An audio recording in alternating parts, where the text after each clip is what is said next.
best looking group of welders and steel men and women I've seen in my entire life, I think. This is a sharp crew. Now, everybody behind me, I was told, volunteered to be there, and so you guys have to clap and cheer at everything that I say, and if not, we're going to have to kick you the hell out of here. And a couple of them actually, and I'm not going to call them out by name, but they were selected because they're some of the hardest working and best working people in this facility. And we just want to say we're proud of you guys, proud of what you do, and proud that the tradition of Wisconsin craftsmanship lives on in this great facility right here today.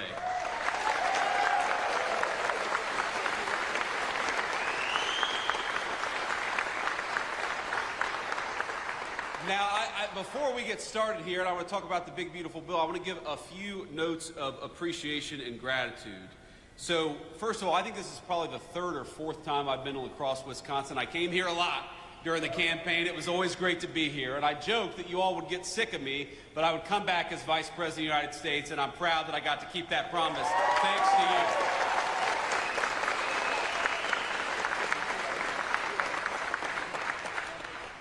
So I want to thank Paul Bagnevsky. Paul, thank you so much. I got it A minus maybe on that pronunciation. He is the president and CEO of this incredible facility. We're so thankful to be here. I want to thank Jake Koshiol and the rest of the Tough Job team for giving us such a warm welcome here in Wisconsin. I also want to thank, and you heard Doug Burgum, our great Secretary of the Interior. How good of a job is Doug Burgum doing as Secretary of the Interior? Doug, thank you. Doug is doing a great job, but you heard him give a shout out, and I'm going to give another shout out to the great Representative Derek Van Orden. Thank you, Derek. Please stand up. Give it up for this guy. He works harder than anybody in Congress. He works so hard that he lost most of his hair, in fact, over his time in Congress. I'm sorry about that. I had to poke a little fun at my good friend Derek. But, you know, there are so many people who just show up in Washington. They go along to get along. They cast a vote or don't, but don't really do much else. Derek is fighting every single day for the people of this district. You should be proud of him, because I certainly am. Thank you, Derek.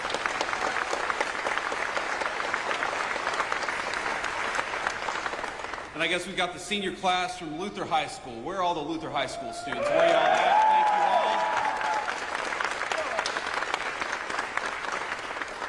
all. Now, have you all started school yet, or are you playing hooky today? You have? Okay, good. Well, I'm glad the Vice President coming to town got you guys out of school a little bit. But let's talk about the future, because these kids are the future. We want to make sure that they have a prosperous American future to grow up in. And let me take you back a little bit to where I grew up in Middletown, Ohio, southwestern Ohio, where my papaw, and the reason I love the welders in particular, is my papaw for 42 years was a union welder at a place called Armco Steel. And when I was growing up, Armco Steel had shed about 80% of the workforce that it had employed when my papaw was working there during its heyday. And unfortunately, it was one of the lucky ones, because a lot of the steel mills lost about 80% of their workforce. A lot of the steel mills didn't exist at all.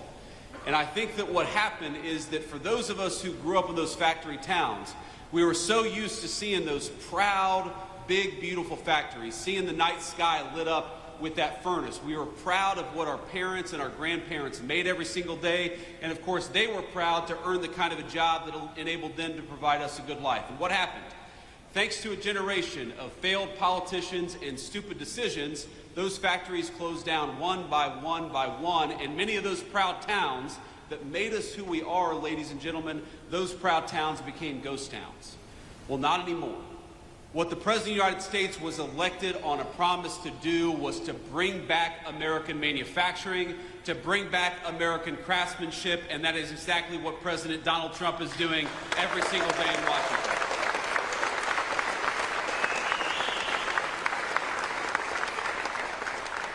How nice is it to have a president who, instead of rewarding companies for shipping your jobs overseas, rewards companies for building factories right here in the United States of America?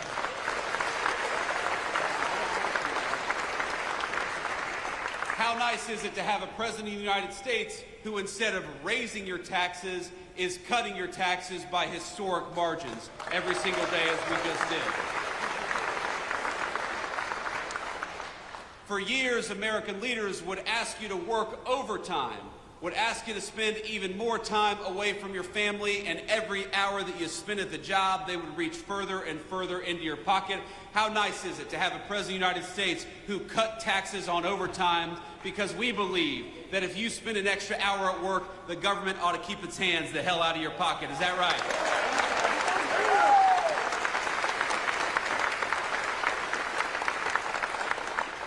We know about 5%, about 1 in 20 Wisconsin workers rely on tips to bring home the bacon for themselves and their families. How nice is it to have a President of the United States and Republican majorities in Congress that cut taxes on tips instead of forcing our waitresses and service professionals to deal with the IRS. We ought to make it easier for folks to get by, which is exactly what we did when we cut taxes on tips, and Wisconsin families are going to be the beneficiaries.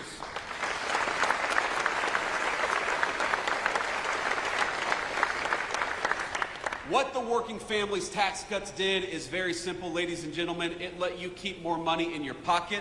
It rewarded you for building a business or working at a business right here in the United States of America. It makes it easy for you to take home more of your hard-earned pay, and it makes it easier. If you're an American manufacturer or an American business, it makes it easier for you to build your facility or expand your facility right here in the United States of America. I happen to believe that it's the dumbest decision we made as a country to reward foreign companies with putting stuff overseas instead of right here in places like Wisconsin. Well, now we have a different president with a different attitude. If you're building in the United States of America, if you're working in the United States of America, if you're trying to earn a decent living right here at home, we are going to fight for you every single day. But if you build crap overseas and try to undercut the wages of American workers, you're going to pay a big fat tariff before you bring it back in to the United States of America.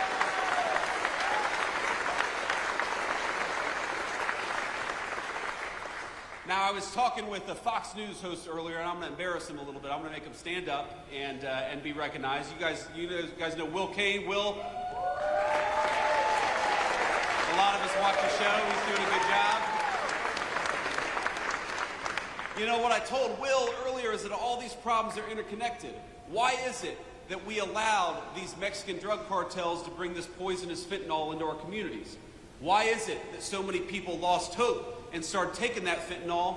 Why is it that we had a government that seemed to care more about illegal immigrants than they did about their own citizens? It's all connected, because when they shipped your job overseas in the last administration or administrations that came before it, what they also did at the same time is they allowed those cartels to come in to our country and take advantage of our communities. So what the Working Class Families Tax Cut does is, yes, it gives you more take-home pay. Yes, it cuts taxes on overtime. Yes, it cuts taxes on tips. But it also gives our incredible law enforcement over $100 billion to get those drug cartels the hell out of our country once and for all.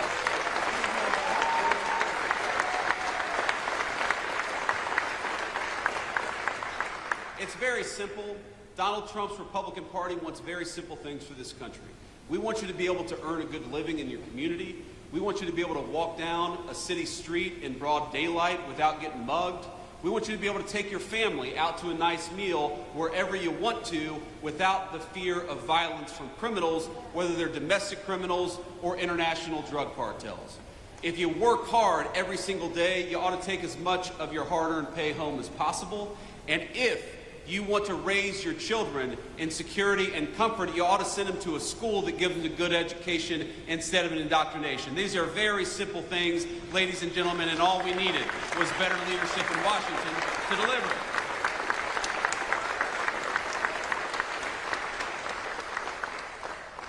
Now, Representative Van Orden will tell you this, but if you didn't know, that it turned out that we didn't get a single Democrat vote for cutting taxes on tips, cutting taxes on overtime, or increasing the child tax credit. Not a single Democrat in the House or the Senate could actually deign to vote for giving you more of your hard-earned money. And we got to ask ourselves why that is, because as much as I am proud of what we've accomplished, it would honestly be a little bit easier, wouldn't it, Derek, if the Democrats actually worked with us instead of fighting us every single step of the way. And you're going to see this, we're a little early for campaign season, but in a couple months or maybe about a year, you're going to start seeing television advertisements. And you're going to start seeing Democrats lying about what's in these working families tax cuts. And I'm going to tell you exactly what they're going to say. They're going to tell you that this bill, which gives you more of your hard-earned money, that they opposed it, not because they want to raise your taxes, and they do, but because they're worried about your health care. They are so worried about your health care, in fact, that they want to give more and more of your health care to illegal immigrants. And that's exactly why they voted against this bill. I know we have this beautiful high school class back there. And I'll give you, just from a vice president to the high school seniors, I'll give you guys just a little bit of relationship advice from a man who's been happily married for 11 years. Find yourself somebody who loves you as much as national Democrats love giving health care benefits to illegal aliens. That's my advice for you. Because it is, as far as I can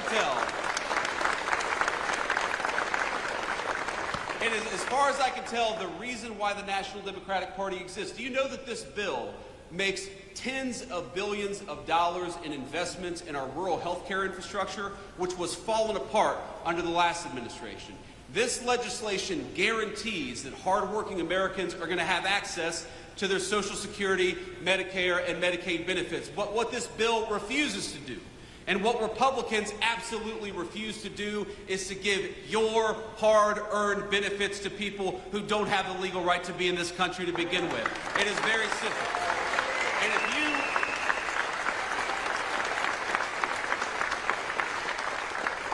And if you want to protect the people's benefits, if you want to protect rural health care, if you want to make sure that whether you live in a big city or a small town, you have the ability to go and see a doctor, and that is exactly what we want to do, then the first thing you ought to be doing is making sure that the people who get federal health care benefits actually have the right to be in this country in the first place. That is the first and most important step.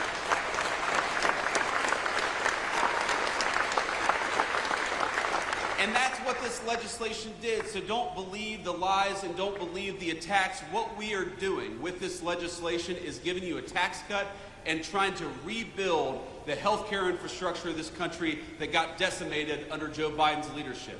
But what we are also doing, in order to preserve the benefits that you paid into for your entire lives, is making sure those benefits only go to our fellow American citizens and not to people who ought to go back to their home country because they're here in this country illegally. It's very simple. And think about this. Think about the math, ladies and gentlemen. You cannot have these health care benefits if you allow tens of millions of people into this country who have no legal right to be here and give them those benefits. We were on the freight train to bankruptcy under Joe Biden's leadership because we had a Democratic Party that didn't care enough about this country to actually enforce our borders. And it's that simple. And so when I see the Democrats, I got to be honest with you, it makes me a little bit angry. When I see Democrats fighting against cutting your taxes and saying it's about health care, it's not about health care for you, it's about health care for illegal aliens. And we happen to believe in a different principle. You ought to keep more of your hard-earned money. That if you work overtime, you ought to be rewarded for it. And that when you pay into the federal system, you receive those benefits and not anybody who didn't pay into them to begin with. So,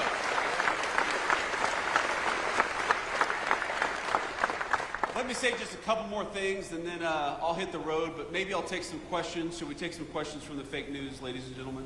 Would that be fun? Okay, we can do that too. But we'll try to focus on the local Wisconsin reporters first, because I know that they're not fake news, right? We got good local reporters here in Wisconsin?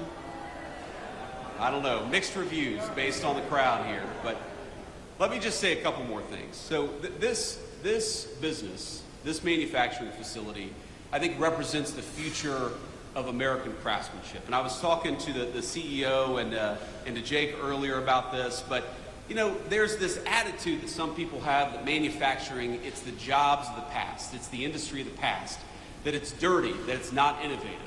Why? I challenge any journalist to walk around this facility for 10 minutes and not realize that this is one of the most innovative companies in America, and this is the future of American industry, the future of American innovation, and the future of American manufacturing.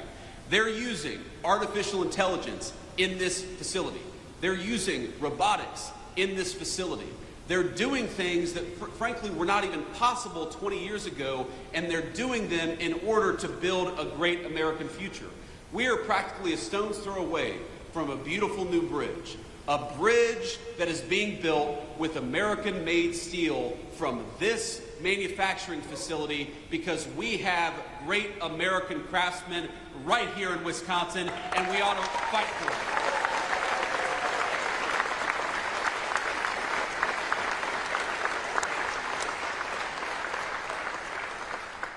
And I know the people out in the crowd, the people standing behind me, there are stories of proud work being done every single day. There are stories of a good wage being earned that allows these folks to support their families. There's stories of products that exist in the United States of America that we need, that we absolutely rely on, that are made right here with American workers and American hands. That makes me so proud to be your vice president, to get to stand here, to get to see a little bit of it, to take a little tour, to recognize that the American future that our children deserve, that the American future that our children rely on is going to be built by and for American workers, and you guys are the proudest American workers in that tradition. So God bless you, and thank you.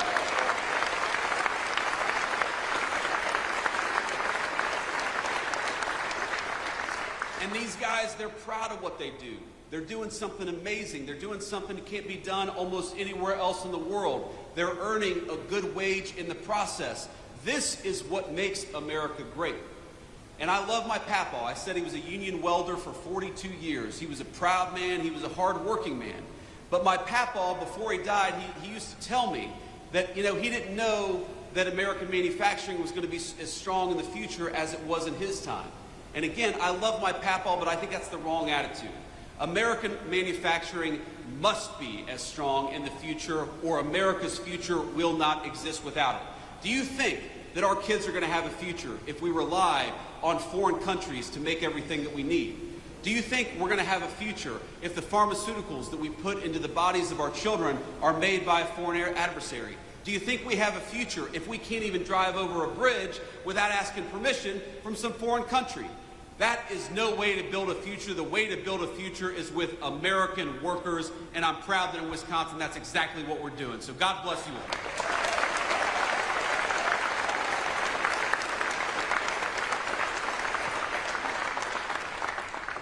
And I want to say just one final thing, and I'm going to end this on a somber note. We've had some fun here, but I'm very mindful of the fact that we're just a couple of minutes away from the Minnesota border. And of course, we had this terrible, terrible school shooting yesterday in Minneapolis. And I imagine, like a lot of you all, it hits pretty close to home, very personally, because though you may not know anybody who's affected by it, I think a lot of us know people who've been taking their kids in the last couple of weeks to their first day of school. And in fact, my son, my little 5-year-old, I love him so much, and if you're watching, buddy, Daddy loves you. He started his first day of kindergarten just 2 days ago.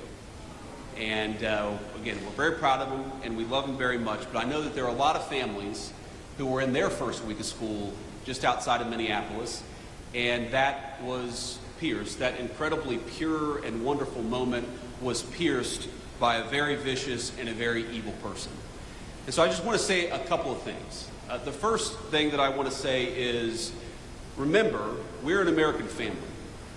And the people who lost children, they are your fellow Americans. And those children who lost their lives and lost their future, they are your fellow citizens. So think about them and say a prayer for them. And remember that they are as much us as our neighbors right here in this wonderful community in Wisconsin. And the thing that they need most of all is they need their fellow Americans to reach out and care about them, and I know that every single one of us is going to do that. That's the first thing that I wanted to say. The second thing that I wanted to say is, when I first heard the news, I was worried that the death toll was going to be higher based on what the media reports were saying. Right now, there are still a couple of kids, some of whom in very critical condition, who may yet survive this, and I think they would appreciate your prayers and their families would appreciate your prayers as well. So if you are the praying type, I'd ask you to say a prayer tonight for those kids that are still recovering, that they may recover fully and go on to live a full life, the life that was deprived from a couple of their classmates. And you know, the stories, I'd encourage you to read some of the stories about what happened yesterday, about the violence, about the fact that you had 10-year-old kids laying over their friends to look after them and to try to protect them.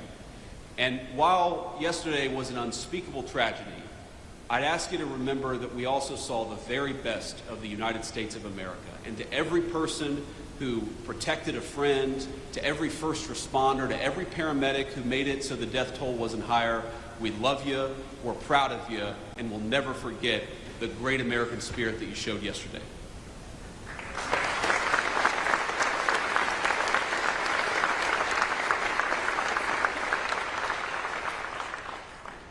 And on that note, there's going to be time for politics, and there's going to be a time to figure out how to prevent this stuff from happening, how to make these shootings less common in our country. And I'm not going to speak about that now, but I would encourage you, the First Lady, Melania, who really has a very big heart for children, obviously as a mother herself, she put out a statement earlier today that I think is really worth taking a look at, because this happens too much in our country. And if you look, we really do have, I think, a mental health crisis in the United States of America. We take way more psychiatric medication than any other nation on earth, and I think it's time for us to start asking some very hard questions about the root causes of this violence. And I'm going to be part of that, and the First Lady and the President are going to be part of that, but that's going to be an American conversation that we're going to have together. But before we have that conversation, if you are the praying type, I would ask you to join me in prayer. I'm just going to say a prayer for the two little kids who lost their lives yesterday. And this is a prayer we say a lot in my church, and I've always found it very meaningful. It's very short. But eternal rest grant unto them, O Lord, and let perpetual light shine upon them. May the souls of all the faithful departed, through the mercy of God, rest in peace. Amen. Thank you all. Now with that, I will take some questions from the reporters, but again, thank you all for having me, and thank you all for indulging that moment. I think it's important for our fellow Americans to know that we're reaching our arms around them and we love them, and you guys gave me the opportunity to do that, and so I'm grateful for it. God bless you. Questions?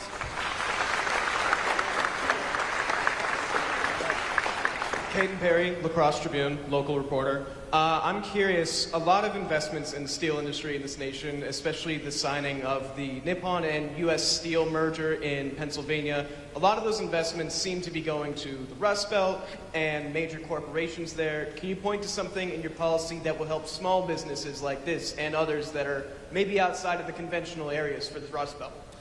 Yeah, so first of all, by ensuring that facilities like this have access to great American-made steel, we make sure they're never going to get cut off. And I talked to the CEO about this earlier. We make sure that they're always going to have the supplies necessary to do the business that they need to do. And that's a very important thing, because as we learned during the COVID pandemic, when you rely on foreign countries to make your critical supply, sometimes those foreign countries don't work. You can't depend on them. We can depend on our fellow Americans, and that's why it's so important, big corporation and small, to bring this stuff back to the United States. But you ask, what is going to help this small business? Well, first of all, the workers here, when they work an overtime shift, are not going to have to pay taxes on those overtime hours. That's going to help the workers and consequently the business right here in this facility. But also, you heard Secretary Burgum talk about this earlier. When a plant like this makes a big investment, we want to make that pay in the tax code. We want to penalize them for investing in American workers and American production. And the working families tax cut, you know what it does? It completely accelerates depreciation, so that when they make a big investment, when they buy a big amount, when they buy a big new facility or they buy a big new piece of equipment, they can immediately benefit from that in the tax code. And it's such a reversal from what we've had in this country for 40, 50 years, where we would penalize companies in the tax code for building and making in the United States of America. Under President Trump's leadership, we're rewarding companies in the tax code for building and making right here at home. Next question. Good afternoon. Charles Benson with TMJ4 out of Milwaukee. As you know, the President this week signed an executive order around the National Guard. And so I'm curious if you can give us some more detail on that, wanting the National Guard members to be available for rapid mobilization and establish a quick reaction force. My question would be, would that quick reaction force be deployed to help with day-to-day police work, and would a governor, like the governor of Wisconsin, have the option to say no to any deployment nationwide? Well, let me say a few things about this. First of all, the principle at stake here is very simple. Americans ought to feel safe on American streets. How many of us...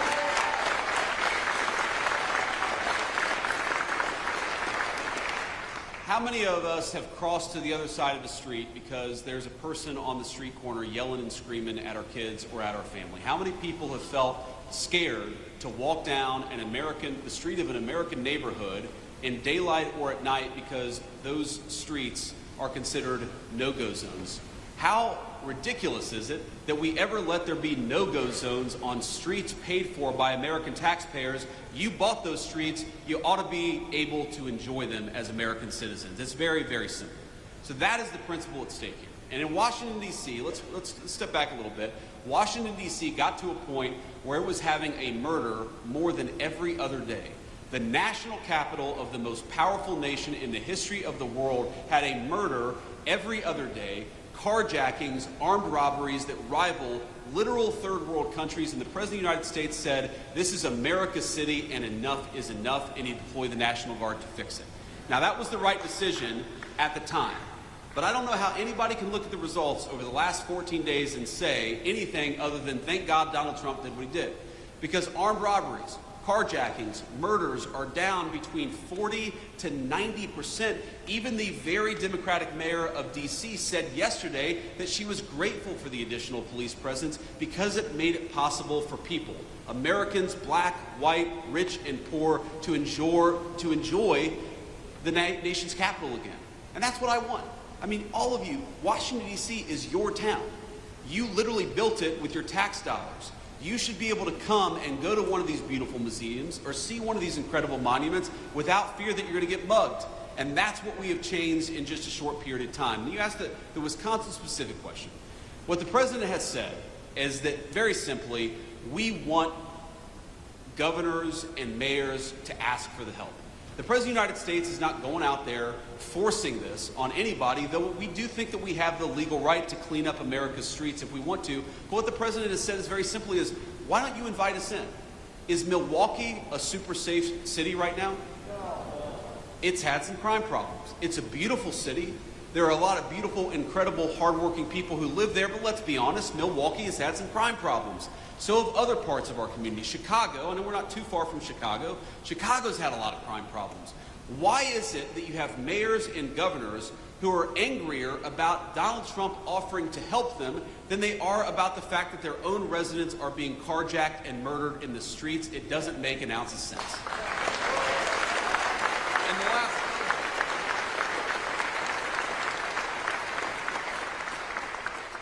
And the last point that I'll make about this, sir, is, I'm going to violate the advice I gave to the President of the United States yesterday, because we were having lunch yesterday and the President said, JD, I don't know how I did it.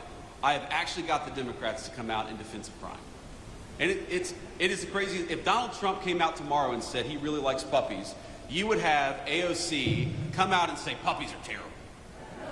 So you have Donald Trump, who has reduced murders, carjackings, and armed robberies in 14 days in Washington, D.C., and now you have national Democrats coming out and saying, oh, well, we love murders and carjackings and armed robberies. Why won't Democrats just use some common sense? We're going to disagree about stuff from time to time. I'm sure Democrats want higher taxes and I want lower taxes. We may disagree about some foreign policy issues, but on this basic principle that murdering people, armed robberies, carjackings are bad, wouldn't it be nice if the Democrats just worked a little across the aisle for once? Yeah. Next question. Thank you, Mr. Vice President. Matt Smith, WISN TV in Milwaukee. To what you just said, Milwaukee's mayor the other day said absolutely not to any talk of National Guard troops. Would the administration consider ever coming into a city like Milwaukee? Well, again, we want to be invited into Milwaukee. We want to help people. We want to help our fellow citizens. And we think that if you look at the crime rates, if you look at the murders in Milwaukee, if you look at certain neighborhoods where people are unafraid to go out even in the middle of the day, we would love to come and help the people of Milwaukee. But the President of the United States has said he wants to be asked. And that has been his consistent line from the very beginning, that we have an incredible law enforcement capability in the United States. You know what's crazy about crime? Is most of the violent crime is committed by a very small number of people. When we talk about a violent crime problem, we're not talking about thousands upon thousands of people in Milwaukee. We're talking about a few hundred people who probably commit 90% of the violent crime. We would love to come in and help lock up those violent criminals. I hope the mayor of Milwaukee gets some common sense and actually fights for her residents for a change, or his residents for a change, because we would love to actually help cut down on the crime in this community. Thank you.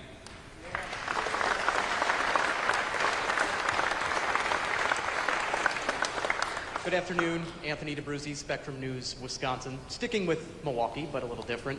Yesterday, Governor Tony Evers requested a disaster declaration from President Trump after the historic flooding that we've seen in the Milwaukee area. So can Wisconsinites count on the administration for financial help through this? Yeah, so obviously, look, we want to help people, we want to help our fellow citizens, and I know that Wisconsin has suffered some serious problems. I have not talked to the President of the United States. I'm not even sure that he's aware yet that the governor has issued that disaster declaration, but I will take that back to Washington, D.C. and make sure we respond to it promptly. Thank you, sir.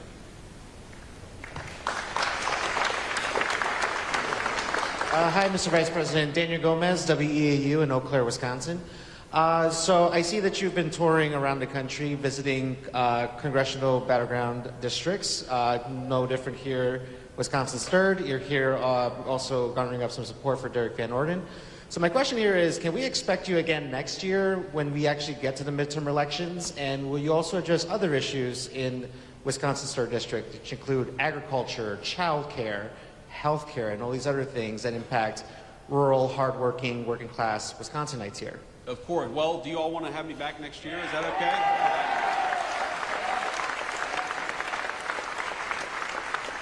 Look, so long as the people of the 3rd District will have me, yes, I will keep on coming back and keep on talking about the issues that matter.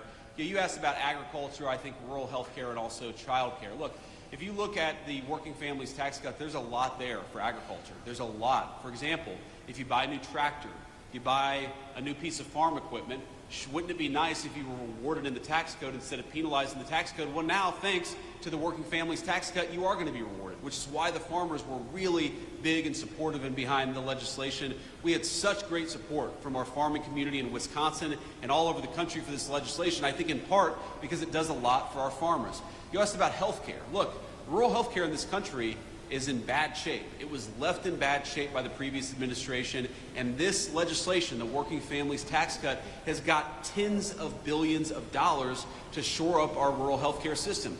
It is so unusual to hear Democrats say this is going to be bad for health care when we're spending billions of dollars to try to fix some of the rural health care problems in our country. And by the way, has anybody been awake for the last 4 years? Any of these national Democrats? How was the rural health care system doing under Joe Biden when you had hospitals and clinics closing at a record and alarming rate? We're trying to fix that. We want people to be able to access to health care, but we want American citizens to be able to access health care, and that's what makes us different from the National Democrat Party.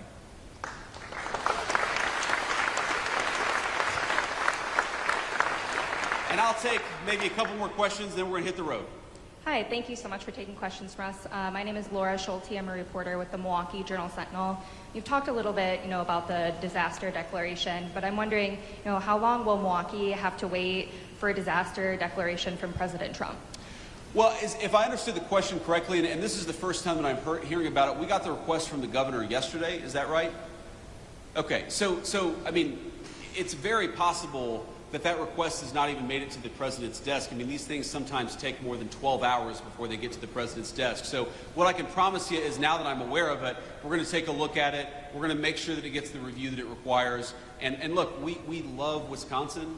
We love all of our American citizens. People are struggling. We recognize that, and we want to figure out ways to help them. Thank you.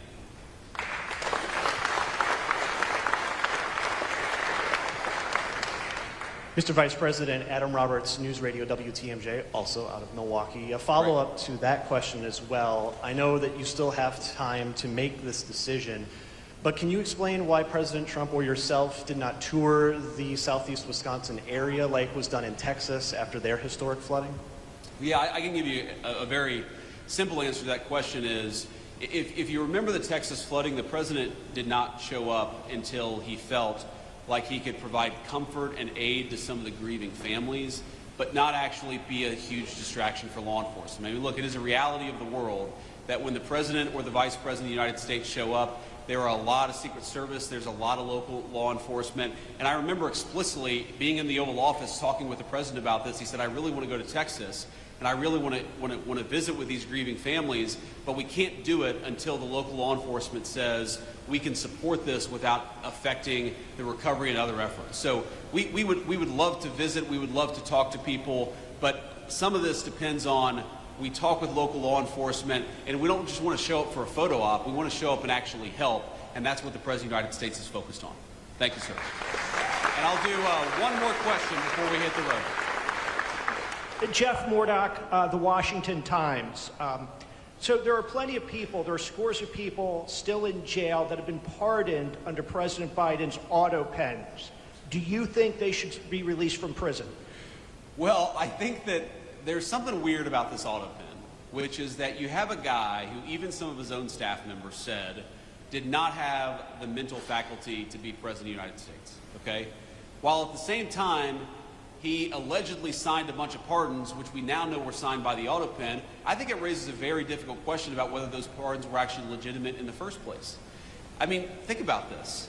How can you sign a pardon? How can you engage in presidential conduct that's binding if your own staff members are saying, well, this guy wasn't exactly fit to be the President of the United States? So look, I'll let the courts figure this out. As the President of the United States has said, President Trump, we always follow the court orders and we always try to work with the courts. But I think the American people, far more than whether this pardon is thrown out or that pardon is thrown out by the court, let's step back and ask ourselves, how is it that the American media and senior members of the Democratic Party conspired to hide us from the fact that the President of the United States wasn't fit to do the job?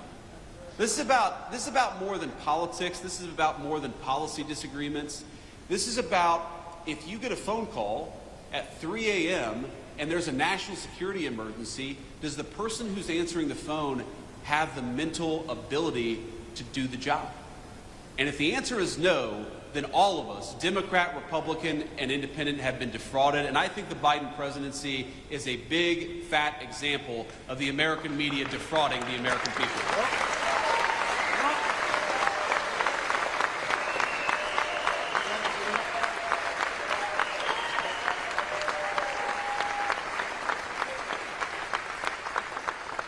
So on that note, I just want to thank you all again for having us, and just remember, we are every single day in Washington, D.C., we are fighting for you.